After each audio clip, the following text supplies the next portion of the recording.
Hello दोस्तों, स्वागत है आपका अपने यूट्यूब चैनल टेरेस आइलैंड में। मैं आपका अपना दोस्त अमित एक बार फिर से हाजिर हूँ एक नई और ख़ास वीडियो के साथ। दोस्तों, आज के वीडियो में हम बात करने वाले हैं उन पौधों के बारे में या उन बेलों के बारे में जो कि लोगों के शिकायतें होती हैं कि उनके पौधे पर फूल आता है लेकिन झड़ के गिर जाता है। इसके ऊपर मैं एक टॉपिक पर वीडियो ऑलरेडी बना चुका हूँ।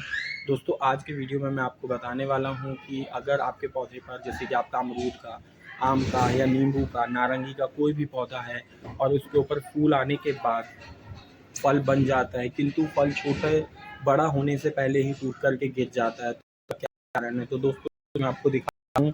ये मेरा अमरूद का पौधा है दोस्तों, देख सकते हैं अमरूद के पौधे पर कितने सारे फल इस समय पर लगे हुए हैं। आप देख सकते हैं जितनी पौधे पर पत्तियां हैं उतने ही फल भी बने हुए हैं। पर दोस्तों, जैसे जो डर मेरा होता है, बाकी लोगों का भी वही डर होता है कि अगर ये जो पौधे पर फल लगे हुए हैं ये कहीं टूट करके ना गिर जाएं। तो दोस्तों, आप देख सकते हैं कि इस समय पर जो ये मेरा पौधा लगा हुआ है, ये लगा हुआ है लगभग 16 इंची के सीमेंट के पॉट में, जो अभी तक सिर्फ 14 इंची के पॉट में था। मैंने अभी इसको रिपॉट किया है। मैंने ज़्यादा छेड़खानी किए बिना इसको रिपॉट कर दिया था। अब दोस्तों, अब सबसे ज़रूरी काम है हमें, जो ये अमरूद इस पर आए हैं, जो फूल टूट कर के नहीं गिरे हैं, जो अमरूद में तब्दील हो गए हैं, उनको दोस्तों अब हमें पौधे पर ही बने रहने देना होगा। देखिए दोस्तों, कुछ तो 2-4 तो गिरेंगे ही, पर हमारी कोशिश ये रहेगी कि हम जितने भी बचे हुए हैं उनको ऐसे ही रहने दें। ये मेरा देख सकते हैं आप अनार का पौधा है, जो कि न्यूट्रिएंट्स की वजह से उसके फूल कुछ काफ़ी टूट कर के गिर गए हैं। तो आज हम इसी में वो टिप्स अपनाने वाले हैं जो कि मैं आपको बताने वाला हूँ। इस पर कुछ फूल भी आए हुए हैं जो कि फल बनने वाले हैं। तो दोस्तों, आते हैं सीधा मुद्दे पर।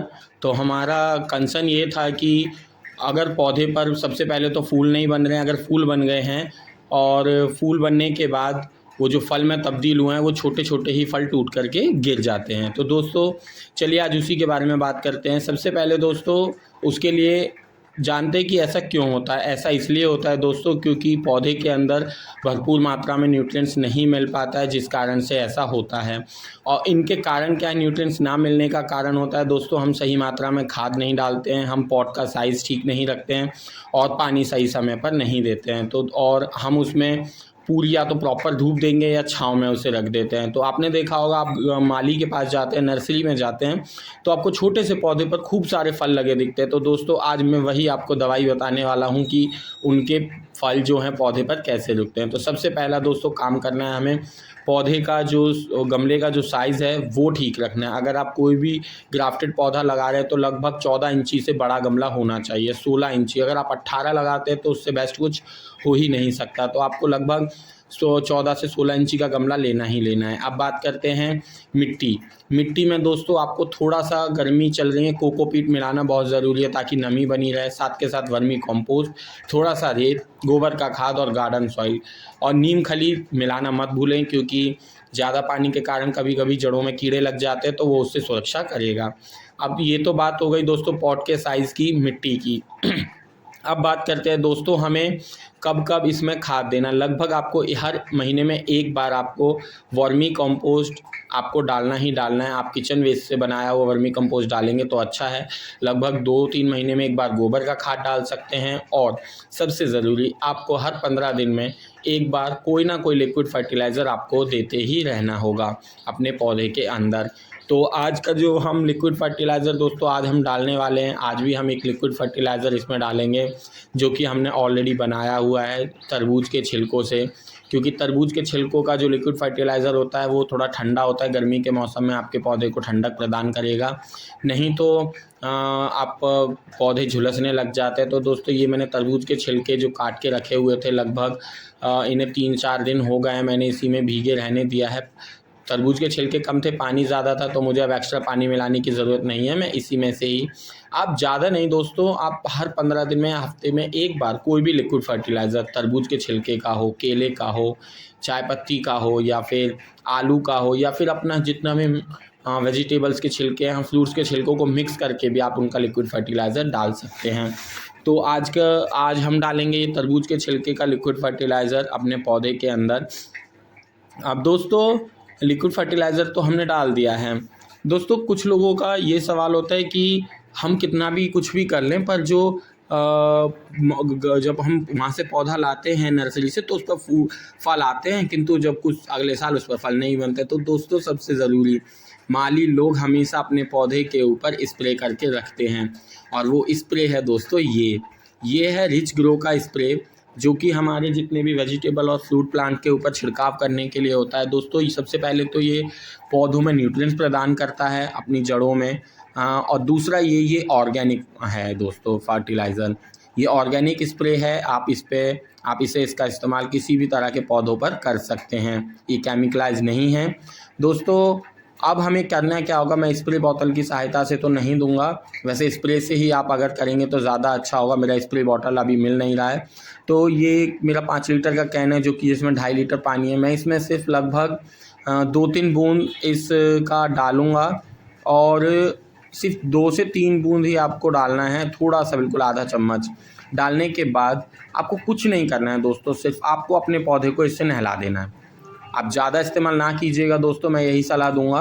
आप सिर्फ एक बार इतना इस्तेमाल कीजिए, महीने 2 महीने में कभी भी आप अपने गार्डन में सभी पौधों के ऊपर इसका इस्तेमाल कर सकते हैं। इससे दोस्तों ये फ़ायदा होता है कि जब आपके पौधों पर फल आ जाता है और वो छोटा फल होता है तो वो टूट करके नहीं गिरता है।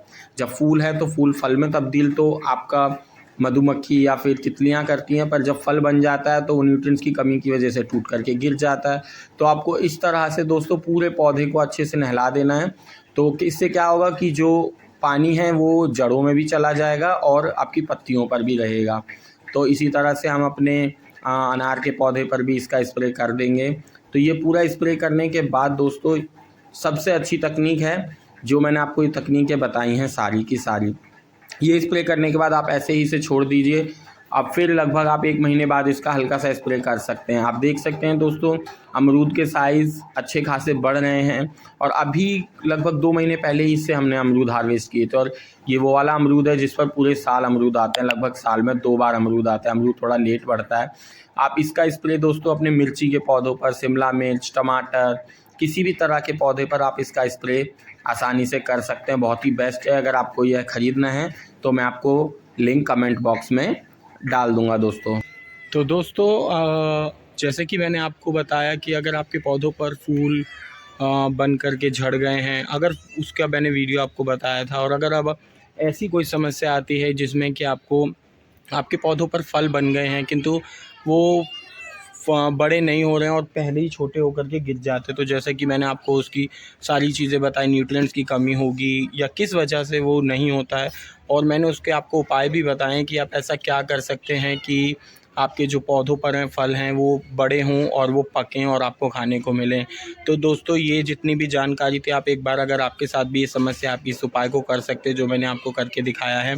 अगर आप ये वाला रिच ग्रो ख़रीदना चाहते हैं ऑनलाइन, अगर आप ऑनलाइन ले सकते हैं, नहीं तो मैं आपको लिंक डाल दूँगा, वहाँ से इसे परचेज़ कर सकते हैं। दोस्तों आप एक बार ट्राई कीजिए, अगर आपको कोई बेनिफिट होता है तो आप मुझे एक बार कमेंट करके ज़रूर बताइएगा। और अगर किसी और चीज़ की कोई समस्या है पौधों से रिगार्डिंग या किसी और चीज़ से रिगार्डिंग, तो आप मुझे कॉल तो नहीं कर सकते हैं खैर, पर आप कमेंट करके मुझे पूछ सकते हैं अगर आपकी कोई समस्या। तो दोस्तों वीडियो कैसा लगा एक बार कमेंट करके ज़रूर बताइएगा। तो दोस्तों मिलते हैं अगले वीडियो में, तब तक के लिए थैंक यू सो मच।